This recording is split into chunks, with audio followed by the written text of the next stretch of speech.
আশা করি সবাই ভালো আছেন। আমার বাংলাদেশের সকল ভাই বোনদের, তো আমার হাতে দেখতে পাচ্ছেন শীতকালীন সবচেয়ে প্রিয় একটা ফল কমলা, এবং সবচেয়ে কম দামে পাওয়া যায় বাংলাদেশে, সচরাচর সবচেয়ে ভালো পাওয়া যায়। এটা মূলত আমাদের বাংলাদেশে বিভিন্ন পাহাড়ি অঞ্চল এবং উত্তরাঞ্চলের দিকে এই ফলটা হয় বেশি।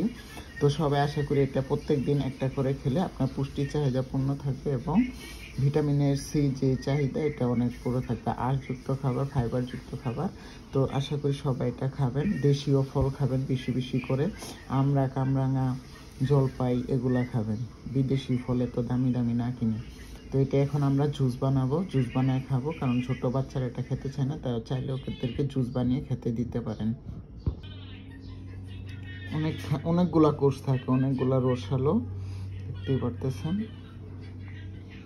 এখন আমরা জুস করব, জুস করে খাবো।